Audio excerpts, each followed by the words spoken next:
आज एक मसला मैं समझा देता हूं आपको, हमारे मुल्क की बात मैं खुल करके कह रहा हूं। होता होगा इसमें न्यूज चैनल वाले भी आते होंगे, जिसको जितना मिर्च मसाला लगाना है लगाओ, मुझे उससे कुछ फर्क नहीं पड़ता। सुनो, टीवी डिबेट में आज सबसे ज्यादा मुद्दा किसको बनाया जाता है? आंख बंद करके तुम बोलोगे मुसलमान। सब न्यूज चैनल जितने भी दज्जाली मीडिया निजाम है, जब तक ये हमारा नाम लेते नहीं इनकी रोटी चलती नहीं। क्यों मियां, क्या बात है?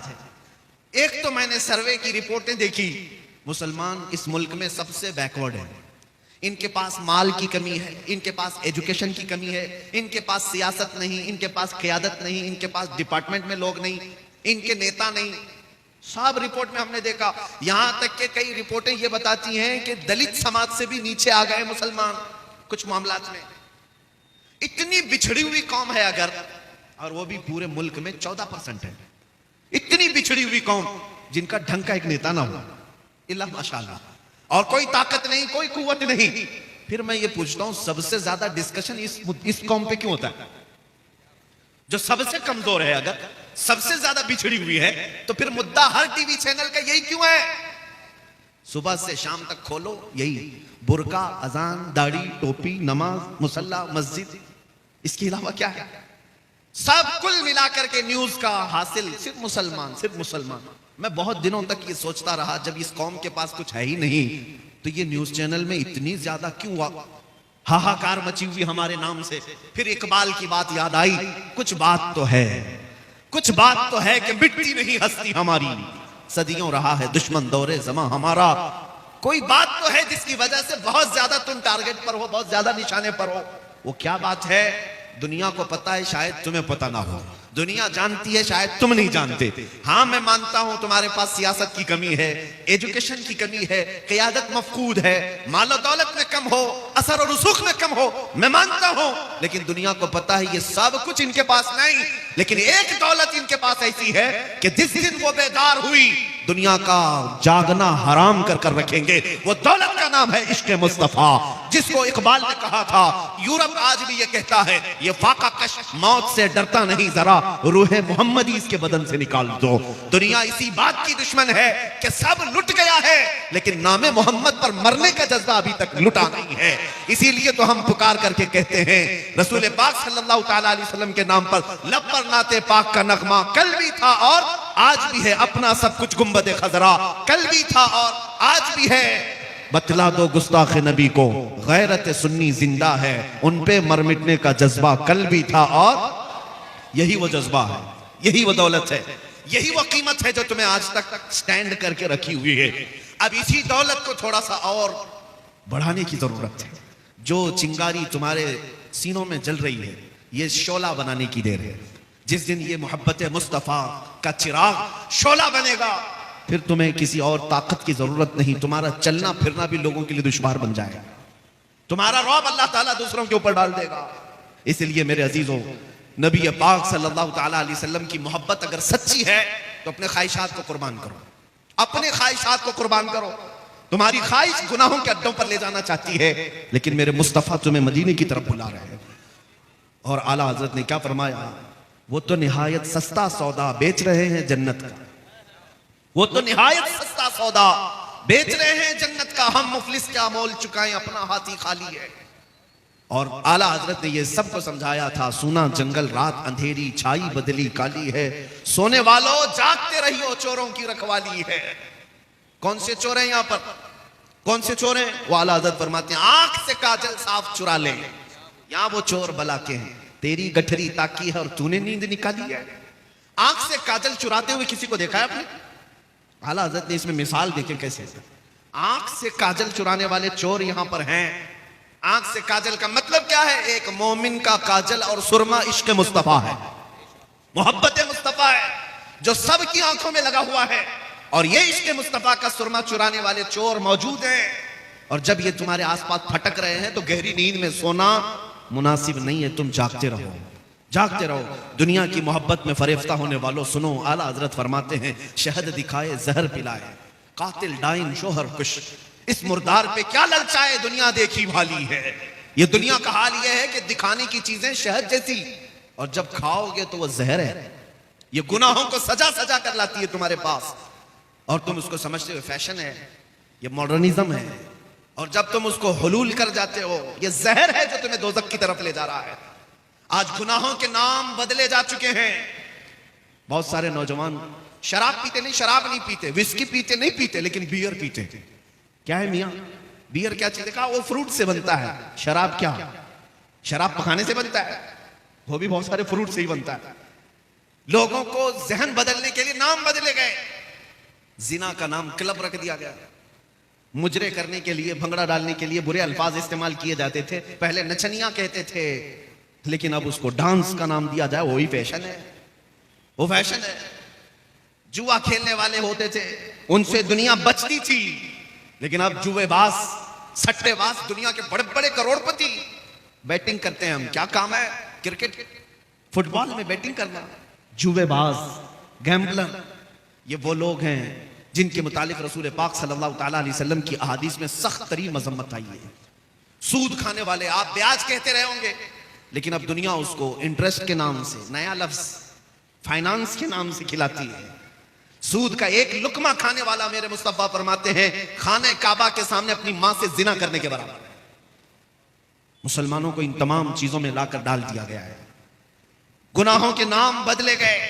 इसीलिए एक ही बात मैं कह रहा हूं, तवज्जो से सुने, जब तक तुम अपनी ख्वाहिशात को हुजूर की मर्जी के मुताबिक नहीं बनाओगे, ये दुनिया कदम कदम पर तुम्हें जहर पिलाती रहेगी, जहर पिलाती रहेगी। आपको क्या क्या नाम दे दिए गए। बहुत सारे नौजवान सजने संवरने के नाम पर अपना अपना तशख्खुस बिगाड़ लिया, अपनी आइडेंटिटी बदल ली। तुम्हारी दाढ़ियां तो गटर में बह रही हैं, तुम्हारी टोपियां तो छुपी हुई हैं, शर्म आती है। उन दूसरों को देखो, चोटी रखने में शर्म नहीं आती, बालियां पहनने में शर्म नहीं आती, चूड़ियां पहनने में शर्म नहीं आती। नौजवानों की बात कर रहा हूं, कपड़े फाड़ करके पहनने में शर्म नहीं आती, लेकिन मुस्तफा करीम के अखलाक पर अमल करने में शर्म आती है। इंसाफ करो, फिर कौन से मुसलमान हो।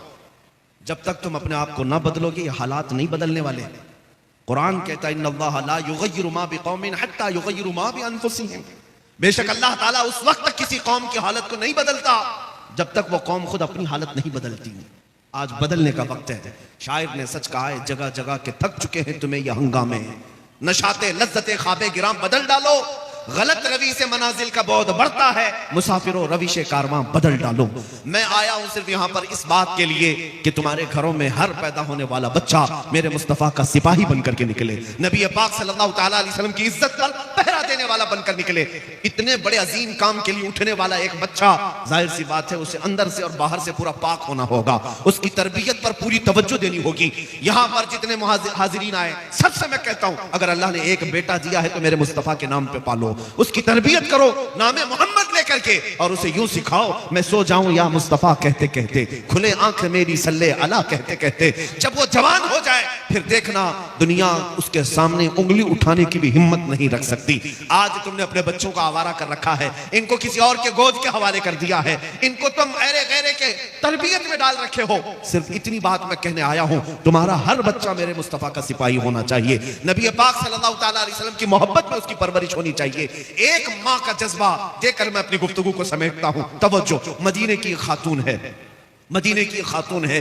जंगे उहद में एक नौजवान शहीद हो गया, जंग में एक नौजवान शहीद हो गया। लोगों ने आकर के उसकी मां को बताया, तुम्हारा बेटा शहीद हो गया, अकलौता बेटा था।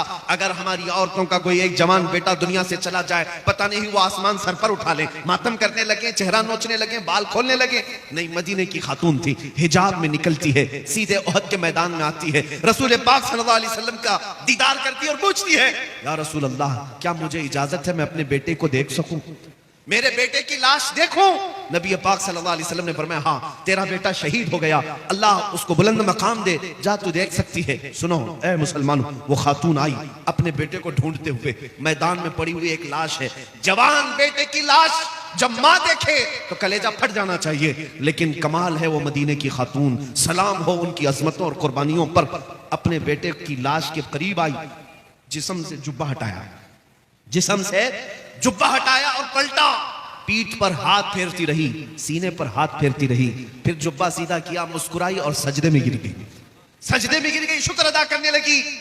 सहाबा वहां खड़े थे, उन्होंने पूछा, है खातून आप ये क्या कर रही हैं? सुनो मदीने की खातून क्या कहती हैं, कहती हैं बात दरअसल ये है, मेरे इस जवान बेटे की मैंने शुरू से परवरिश इसी नाम पे की थी कि कभी इसकी जवानी काम आए तो मेरे मुस्तफा के काम आए, मेरे नबी पाक की इज्जत के लिए काम आए। फिर जब उहद की लड़ाई का ऐलान हुआ, मैंने अपने बेटे को सजा सवार करके अपने घर से रुखसत किया था। जब मेरा बेटा कल घर से मुझसे रुखसती ले रहा था, मैंने उसको नसीहत के तौर पर एक लफ्ज कहा था, बेटा अगर जंग में सख्तियां आ गई, अगर दुश्मनों की तरफ से बहुत ज्यादा वार होने लगे, तुझे मैं कसम देती हूं नबी पाक को छोड़कर भागना मत मैदान से, कभी पीठ पीछा करके भागना मत। और अगर तू मैदान से भागते हुए मारा गया, भागते हुए मारा गया, मां कहती है मैं अपना दूध माफ नहीं करूंगी, मैं अपना दूध माफ नहीं करूंगी। बच्चों की तरबियत इस नाम पर मदीने की खवातीन करती थी, मैं अपना दूध नहीं माफ करूंगी। ये खातून कहती है मुझे फिर जब पता चला मेरा बेटा शहीद हो गया, मैं दौड़ती हुई आई देखने के लिए, और मैंने इसका जुब्बा उठाकर जो पीठ पर देखा, यही देखा कि कहीं ये भागते हुए पीठ पीछे से तो नहीं मारा गया, काफिर होने से पीछे से वार करके तो नहीं मारा, ये भागता हुआ तो नहीं मारा गया। मैंने देखा मेरे बेटे की पीठ पर एक भी तीर का निशान नहीं है, जितने निशान है सब इसने सीने पर लिया है। इसी बात पर मैं अल्लाह का शुक्र अदा करते हुए सजदा रेज़ हुई। वो कैसी खवातीन थी, अपना लाल और अपना जिगर दे भी दिया, लेकिन ये देखा कि मेरे मुस्तफा की खिदमत में पूरा उतरा भी है या नहीं उतरा। मेरे अजीजों, बच्चों की तरबियत मदीने वाले यूं किया करते थे, इसलिए मदीना छोटा जरूर था, लेकिन कैसर और किसरा की फौजें भी मदीने के नाम से थरथराती थी, खौफ से डरती थी। क्यों? मदीने तैयबा में पलने वाले छोटे बच्चे भी बड़े बड़े बादशाहों को आंख दिखाने के काबिल थे, उनकी परवरिशें थी इस तरह। ऐ अजीज कौम के गयूर नौजवानों, आज मैं इतना मैसेज देकर के जाता हूं, आज के जो हालात बिगड़ते जा रहे हैं उसकी वजह यही है। जाहिर सी बात है, जब तुम सोने लग जाओगे तो कुत्ते राज करना शुरू कर देंगे, तुम्हारा चलना फिरना जारी रहेगा तो कुत्ते अपनी अपनी जगहों पर जाएंगे। आज ये तमाम हालात के बदलने की वजह यही है, हमने अपने हाथों अपनी बहुत सारी खराबियां की हैं, अपने हाथों अपनी बर्बादियां शुरू की हैं। इन्हें कौन समझाया है नौजवानों को कि तुम्हारा दीन कितना पाकीज़ा है, कितना खूबसूरत है, इससे बेहतर इज्जत तुम्हें कहीं नहीं मिल सकती। मुस्तफा करीम के कदमों में जो इज्जत है वो फरिश्ते भी उसकी इज्जत करते हैं, लेकिन तुम कहां ढूंढने निकले? बॉलीवुड में, हॉलीवुड में, और तुम सीरियल्स में, टीवी चैनल्स में देखने पर चल पड़े। जब कौम अपना तशख्खुस और अपनी आइडेंटिटी छोड़ देती है तो वो लोगों की ठोकरों पर आ जाती है। हमारी अपनी रिवायात बरकरार रखना हमें जरूरी है। आ जाओ मेरे मुस्तफा के अखलाक पर। आज जो हालात बदले हैं, सिर्फ थोड़ी बेदारी की जरूरत है। मुझे पता है उन पाखंडियों की कोई हैसियत ही नहीं जो अपने गुफे में बैठकर भौंक तो सकते हैं, लेकिन कभी किसी मोहम्मद अरबी के शेर का मुकाबला कर ही नहीं सकते। इतनी बात तय है, याद से नहीं तारीख से साबित है। नबी पाक सल्लल्लाहु अलैहि वसल्लम की निस्बत जिस गुलाम से है, कुत्ते उसका मुकाबला नहीं करते। और ये बात भी मैं बता दूं, हाहू बहुत हो रहा होगा, दुनिया वाले बहुत कुछ बड़े बड़े बुलंद बांग दावे कर रहे होंगे, लेकिन इतनी बात जरूर है, बहुत सारे कीड़ों की आवाज से और कुत्तों की आवाज से इनकलाब नहीं आता। एक शेर भी अगर दहाड़े तो पूरे मैदान में इनकलाब आता है। बड़ी बड़ी उन आवाजों की तरफ हमें तवज्जो करने की जरूरत नहीं। हमने देखा है आज एहसास सिर्फ इस बात का हो रहा है कि हमें छेड़ने वाले लोग खुले आम आजाद हो गए, वरना इतनी मजाल नहीं थी कि मेरे नबी तक उंगली पहुंच जाए, कुरान तक पहुंच जाए, इस्लाम तक पहुंच जाए। होना तो कुछ नहीं, ना हुजूर की शान में एक नुक्ता फर्क आ सकता है, ना कलामे खुदा कुरान मुकद्दस का एक नुक्ता बदला जा सकता है, कुछ नहीं होगा। लेकिन शर्म की बात यह है कि हमारी जिंदगी में उन तक हाथ कैसे गया, इस बात का अफसोस है। बाकी कुरान के मिटाए जाने का या रसूल पाक की इज्जत का सवाल ही नहीं बनता, क्योंकि आला हजरत ने फरमाया तू घटाए से किसी के न घटा है न घटेगा।